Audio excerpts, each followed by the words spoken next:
Phone tapping కేసులో మాజీ CM KCR విచారణ ముగిసింది. సుమారు 4.5 గంటలకు పైగా సిట్ బృందాన్ని ప్రశ్నించింది. పలు ఆధారాలను కేసీఆర్ ముందు ఉంచి ప్రశ్నించినట్టుగా తెలుస్తోంది. సిట్ విచారణ తర్వాత కేసీఆర్ పార్టీ నేతలతో సమావేశమయ్యారు. దాదాపుగా 4.5 గంటల పాటు సిట్ అధికారులు విచారణ చేశారు. ఇవాళ మధ్యాహ్నం 3 గంటలకు విచారణ ప్రారంభమైంది. 7 గంటల 45 నిమిషాల దాకా, అంటే ఆల్మోస్ట్ 4 గంటల 45 నిమిషాల పాటు, దాదాపుగా 5 గంటలు అనుకోవచ్చు. 5 గంటల పాటు సిట్ అధికారులు విచారణ చేశారు మాజీ సీఎం కేసీఆర్. నందినగర్ నివాసంలో విచారణ చేశారు. అయితే ఇవాళ ఉదయం నుంచి కూడా బీఆర్ఎస్ పార్టీ శ్రేణులు రాష్ట్ర వ్యాప్తంగా ఆందోళనలు చేపట్టాయి. కేసీఆర్కు నోటీసులు ఇవ్వడాన్ని, కేసీఆర్ను విచారించడాన్ని నిరసిస్తూ బీఆర్ఎస్ పార్టీ శ్రేణులు పెద్ద ఎత్తున ఆందోళన చేపట్టాయి. తెలంగాణ భవన్లో ఉదయం నుంచి కూడా వందలాది సంఖ్యలో పార్టీ నేతలు, పార్టీ కార్యకర్తలందరూ కూడా ఇంకా కూడా అక్కడే ఉన్నారు. కాసేపటి కిందే సిట్ అధికారులు కూడా నందినగర్ నివాసం నుంచి వెళ్ళిపోయారు. సో ఇప్పుడు ప్రస్తుతం అయితే ఇంట్లో ఉన్నారు కేసీఆర్. ఇంట్లో కొంతమంది ముఖ్య నాయకులతో సమావేశమైనట్టుగా తెలుస్తోంది.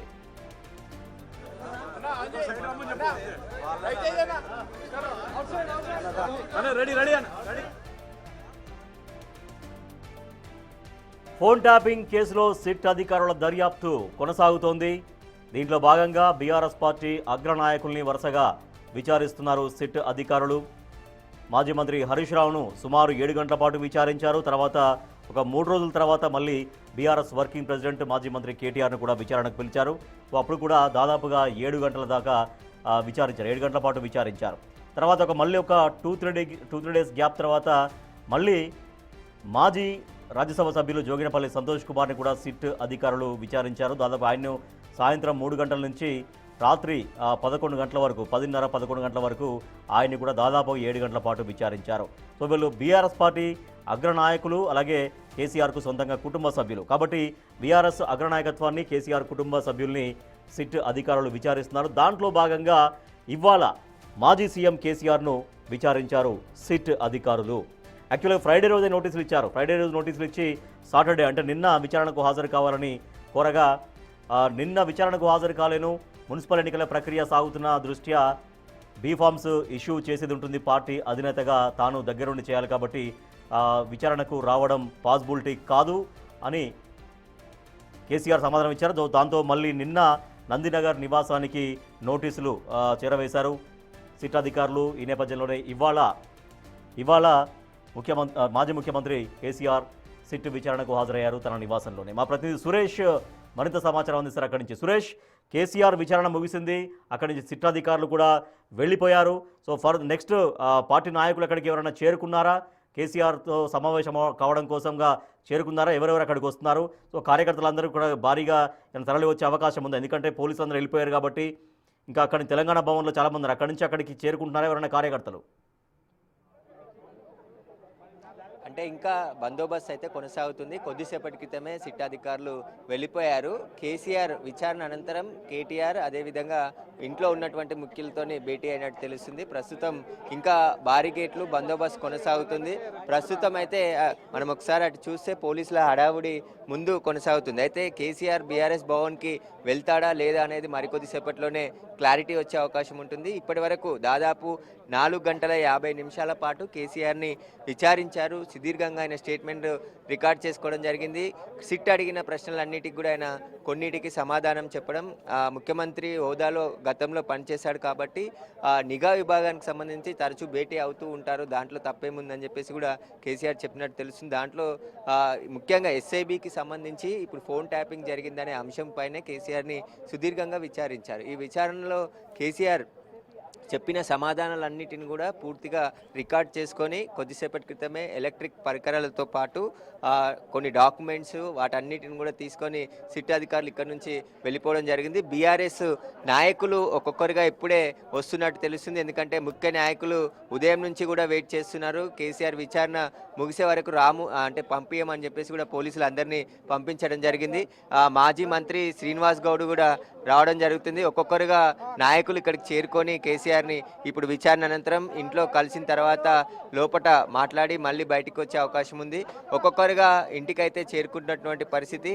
ముఖ్య నాయకులందరినీ కూడా ఇప్పుడే ఒక్కొక్కరుగా వదులుతున్నట్టు తెలుస్తుంది. అక్కడ బసవతారకం క్యాన్సర్ హాస్పిటల్ దగ్గర నుంచి కేసీఆర్ ఇంటి వరకు కూడా భారీ గేట్లను ఏర్పాటు చేసి ఎవరు కూడా ఇటువైపు ఒకేసారి దూసుకొచ్చే ప్రయత్నం చేసినా కూడా వారందరినీ కట్టడి చేసే అవకాశం ఉంది. మరొక అరగంట పాటు ఇక్కడ ఇదే బందోబస్తు కొనసాగే అవకాశం ఉంటుంది. సిట్ అధికారులు వెళ్ళిపోయారు కాబట్టి కేసీఆర్ మూవ్మెంట్ ఉంటే ఖచ్చితంగా ఇదే కంటిన్యూ అయ్యే అవకాశం ఉంటుంది బందోబస్తు. ఎందుకంటే మళ్ళీ రోడ్లపైకి ఒక్కసారిగా కార్యకర్తలు కావచ్చు కేసీఆర్ అభిమానులు వచ్చే అవకాశం ఉంటుంది కాబట్టి బందోబస్తు అయితే ఇంకా కొనసాగుతుంది. ప్రజెంట్ ముఖ్య నాయకులు కేసీఆర్ని కలిసే అవకాశం ఉంటుంది. వారందరూ కూడా ఉదయం నుంచి కూడా ఉత్కంఠగా ఎదురు చూస్తున్నారు. ఎవరిని కూడా ఇటువైపు రానివ్వలేదు కాబట్టి విచారణ ముగిసింది.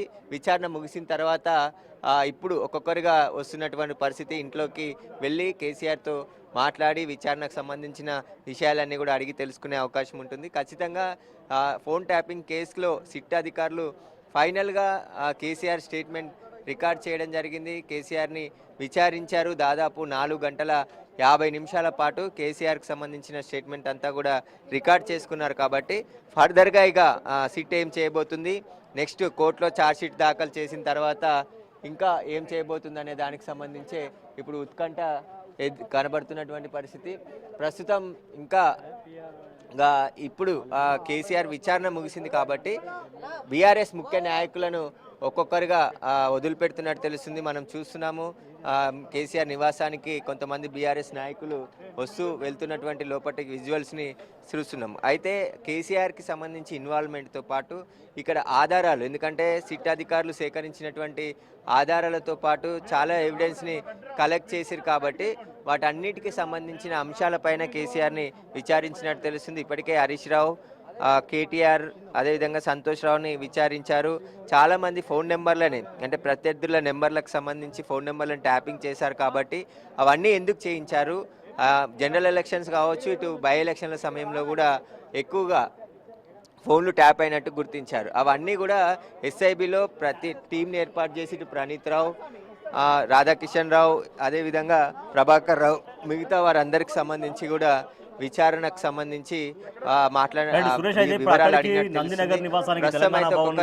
మరికొద్ది సేపట్లోనే ముఖ్య నాయకులు సురేష్ ఇప్పటికే తెలంగాణ భవన్ లో కూడా చాలా మంది అందరూ కూడా వచ్చి కొద్దిసేపట్లో ఇక్కడ మీడియా పాయింట్ తో మాట్లాడే అవకాశం ఉన్నట్టు తెలుస్తుంది.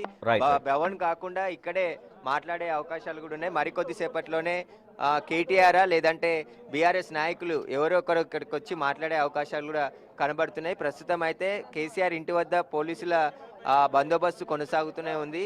ఒకేసారి ఇటువైపు దూసుకొచ్చే ప్రయత్నం చేస్తారు కాబట్టి ఎవరు లేకుండా, అంటే ఇక చూస్తున్నాం మనము చాలా ఈ విచారణ అంతా కూడా కేవలము కక్ష సాధింపు చర్యలో భాగంగానే రెండు సంవత్సరాలు అయిపోయి ప్రభుత్వం మూడో సంవత్సరం అడుగుపెట్టింది.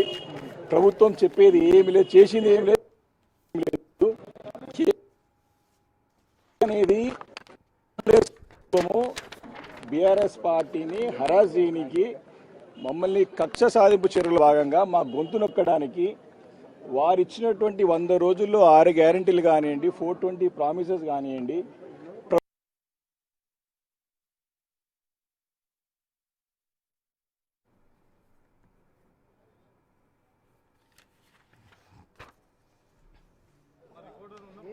ప్రస్తుతం బీఆర్ఎస్ పార్టీకి సంబంధించిన ఎమ్మెల్యేలు కూడా ఉదయం నుంచి తెలంగాణ భవన్లోనే ఉన్నారు. వారంతా కూడా సున్నితంగా పరిశీలిస్తున్నారు. కొద్దిసేపటి క్రితమే బీఆర్ఎస్ భవన్ నుంచి బయలుదేరి ఇప్పుడు కేసీఆర్ నివాసానికి వస్తున్నట్టు తెలుస్తుంది. వారందరూ కూడా కేసీఆర్ని కలిసి ఆ తర్వాత ప్రెస్ మీట్ పెట్టే అవకాశం కనబడుతుంది కాబట్టి ఖచ్చితంగా వాళ్ళు వచ్చే వరకు కూడా ఇక్కడ భారీ బందోబస్తును ఏర్పాటు చేశారు.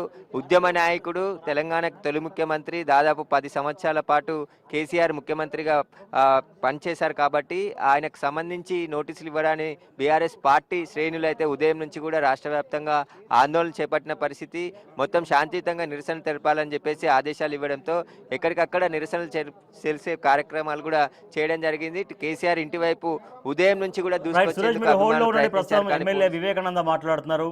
లైవ్ లో చూద్దాం చెప్పేసి అని చెప్తారు. మరి హరీష్ రావు గారి అఫిడవిట్ లో సిటీ ఉంది, నోటీస్ ఇక్కడ ఎందుకు ఇస్తావు మరి నువ్వు? అప్పుడు పూర్తిగా పోలీసులు కూడా చట్ట పరిధిలో పని చేయకుండా చట్టం పరిధిని దాటి చేస్తూ ఉన్నారు. తప్పకుండా ఇవన్నీ ప్రజలు గమనిస్తూ ఉన్నారు, అందరూ గమనిస్తూ ఉన్నారు. రేవంత్ రెడ్డి అనేటైనా అసమర్థుడని తేలింది ఇప్పటికే. కాబట్టి మా పైన బురద వెళ్ళడానికి ప్రయత్నం, ఇది మొదటి కేసు కాదు, అనేక కేసులు కాళేశ్వరం విషయంలో కానివ్వండి, ఫార్మైకర్ రేస్ కానివ్వండి, పవర్ పర్చేస్ అగ్రిమెంట్లు కానివ్వండి, ధరణి పోర్టల్ కానివ్వండి, ఇలా అన్నిట్లో కూడా విచారణ అంతా ఏదైనా సరే ఎంక్వైరీ చేయాలి, సిట్ వేయాలి, మమ్మల్ని ఇబ్బంది పెట్టాలి. ఎందుకంటే మేము అడుగుతున్నాం కదా, ప్రజల అడుగుతున్నాం కదా, దానికి సమానం చెప్పలేక ఈ రకంగా గొంతునకే ప్రయత్నం చేస్తోంది. మొన్న పార్లమెంట్లో సోషల్ ఎకనామిక్ సర్వే క్లియర్గా చెప్పింది, కేసీఆర్ గారి నాయకత్వంలో తెలంగాణ రాష్ట్రం సస్యశ్యామలమైంది. ఇంకా అబద్ధాలు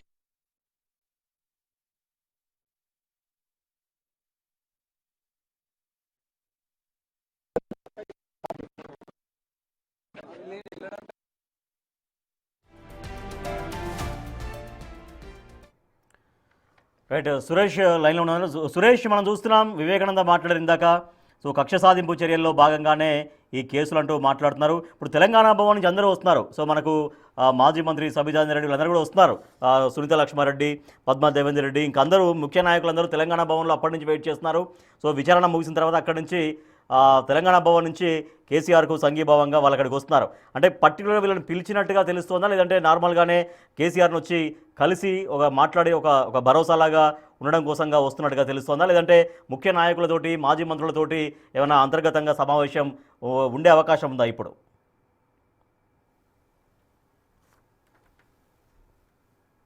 సురేష్,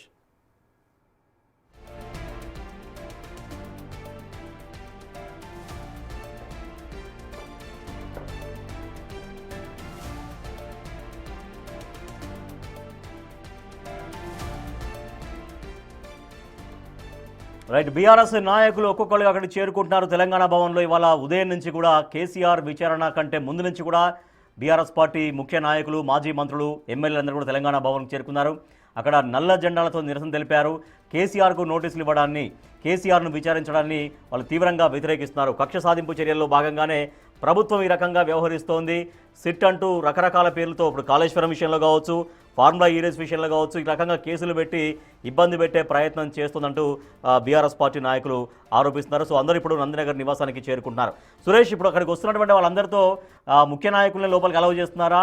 ఇప్పుడు వస్తున్నటువంటి కార్యకర్తల్ని కూడా మెల్లగా ఒక్కొక్కరిని అలౌ చేస్తున్నారా? ఇప్పుడు వచ్చేటువంటి నాయకులతో ప్రత్యేకంగా ఏమైనా సమావేశం ఉన్నటువంటి సమాచారంతో వాళ్ళు అక్కడికి వస్తున్నారా, లేదు మామూలుగానే కేసీఆర్ను కలవాలి, విచారణ అనంతరం కలిసి సంఘీభావం తెలపాలనే ఉద్దేశంతో వస్తున్నట్టుగా తెలుస్తోందా? అంటే అందరు ఎమ్మెల్యేలు కూడా బీఆర్ఎస్ పార్టీకి సంబంధించిన ఎమ్మెల్యేలతో పాటు ముఖ్య నాయకులు అందరూ వస్తున్నారు. ఒక్కొక్కరుగా లోపలికి వెళ్తున్నటువంటి పరిస్థితి. ఇక్కడ మీడియా సమావేశం ఏర్పాటు చేయడం జరిగింది. టేబుల్ మరికొద్ది సేపట్లోనే బీఆర్ఎస్ పార్టీకి సంబంధించిన ముఖ్య కార్యకర్తలు వారందరూ కూడా మీడియాతో మాట్లాడే అవకాశం ఉంటుంది. కేసీఆర్ని మధ్యాహ్నం 3 గంటల నుంచి కూడా విచారణ చేస్తున్నారు. కాబట్టి పెద్ద ఎత్తున కార్యకర్తలు అంతా తోసుకొని ఇటు కేసీఆర్ ఇంటి వైపు వచ్చే ప్రయత్నం చేస్తున్నారు. వారందరినీ కూడా అందరూ కూడా కేసీఆర్ జిందాబాద్ అంటూ కూడా నినాదాలు చేస్తున్నటువంటి పరిస్థితి కనబడుతుంది. మరికొద్ది సేపట్లోనే అందరూ, అంటే ఉదయం నుంచి కూడా ఇటువైపు ఉన్నటువంటి కార్యకర్తలంతా కూడా ఒక్కసారిగా ఇటువైపు దూసుకొని రావడం జరిగింది. వారందరినీ కూడా కేసీఆర్ని కలవాలి, చూడాలి అని చెప్పేసి కూడా వాళ్ళు నినాదాలు చేస్తున్నటువంటి పరిస్థితి కనబడుతుంది. ఎందుకంటే దాదాపు 4 గంటల 50 నిమిషాల పాటు విచారణ జరిగింది. విచారణ జరుగుతున్నంతసేపు కూడా ఉదయం నుంచి ఇక్కడ భారీ బందోబస్తును ఏర్పాటు చేశారు. కాబట్టి దానికి సంబంధించి పూర్తి స్థాయిలో దీనికి సంబంధించి కేసీఆర్ బయటికి రావడం జరిగింది. కేసీఆర్ వారందరినీ కూడా చూపించే అంటే అభివాదం చేస్తున్నారు. ఇక్కడ అందరూ శాంతించాలి అని చెప్పేసి కూడా కేసీఆర్ కూడా బయటికి వచ్చినట్టు తెలుస్తుంది. చాలామంది అభిమానులు ఉదయం నుంచి కూడా ఎదురు చూస్తున్నారు. కాబట్టి వారందరినీ కూడా బయటికి వచ్చి వారిని శాంతించాలి, ఎవరు కూడా ఆందోళన చేయొద్దు అని చెప్పేసి కూడా మాట్లాడే ప్రయత్నము, వారికి చెప్పే ప్రయత్నం కూడా చేస్తున్నటువంటి కేటీఆర్ రావడం జరిగింది. వారందరినీ కూడా సంలాయించి చెప్తున్నారు. పూర్తిగా దీంట్లో భాగంగా ఏదైతే వచ్చారో వారందరినీ కూడా మొత్తం కలిసి మాట్లాడే ప్రయత్నం చేస్తున్నటువంటి విజువల్ చూస్తున్నాం.